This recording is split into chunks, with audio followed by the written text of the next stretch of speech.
నమస్తే friends, welcome back to SM sisters kitchen. రోజు మన కిచెన్లో వెజిటేబుల్ పులావ్స్. ఇప్పుడు రొటీన్గా కర్రీ అండ్ నార్మల్ రైస్ చేసుకోవడమేనా, ఇలా వెజిటేబుల్ పులావ్ చేసుకోండి. కమ్మగా చాలా బాగుంటుంది. అందరూ ప్లేట్స్ ఖాళీ చేయడం పక్కా. పులావ్ చిన్న వాళ్ళకి పెద్ద వాళ్ళకి ప్రతి ఒక్కరికి నచ్చుతుంది. ప్రాసెస్: రైస్ నానబెట్టుకున్న వీడియో క్లిప్ మిస్ అయిందండి. నేను రైస్ కుక్కర్ కప్పుతో 1.5 రైస్ నానబెట్టుకున్నాను. ఇప్పుడు కుక్కర్ పెట్టుకొని స్టవ్ ఆన్ చేసుకొని 3 లేదా 4 స్పూన్ల ఆయిల్ వేసుకోండి. గీతోనైనా చేసుకోవచ్చు. బగారా మసాలా ఐటమ్స్ వేసుకొని ఫ్రై అవనివ్వండి. బగారాకు, సాజీరా, మరాఠీ మొగ్గ, స్టార్ ఇలాచి అన్ని వేసుకోండి. 1 cup onions, 7 to 8 green chilli వేసుకొని ఫ్రై అవనివ్వండి.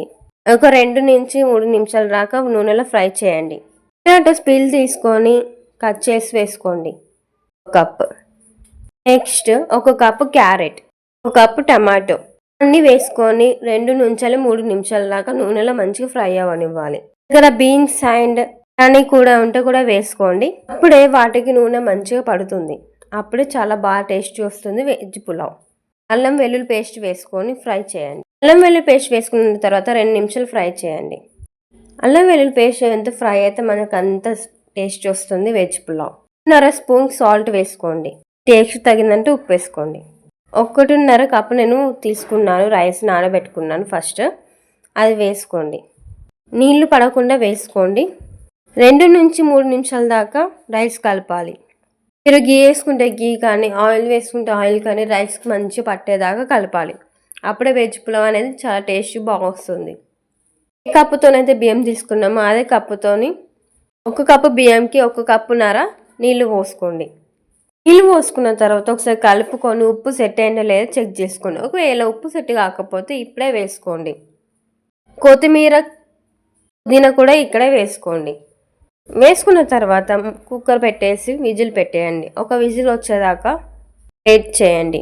1 విజిల్ వచ్చాక ఆటోమేటిక్గా విజిల్లో గాలి పోయేదాకా వెయిట్ చేయండి.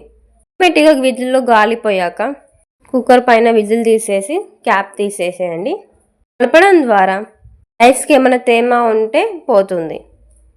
2 నుంచి 3 నిమిషాల దాకా అలా కలిపి పక్కకు వదిలేయండి. అప్పుడు దానికున్న తేమ అంతా పోయి పొడి పొడిగా వస్తుంది. వెజ్ పులావ్ని సర్వింగ్ ప్లేట్లో తీసుకుంటే టేస్టీ వెజ్ పులావ్ రెడీ అండి.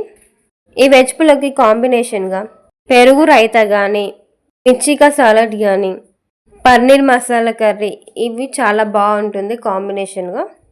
ఆ కర్రీస్తో కాకుండా డైరెక్ట్ వట్టిగా తిన్నా కూడా చాలా టేస్ట్గా బాగుంటుంది.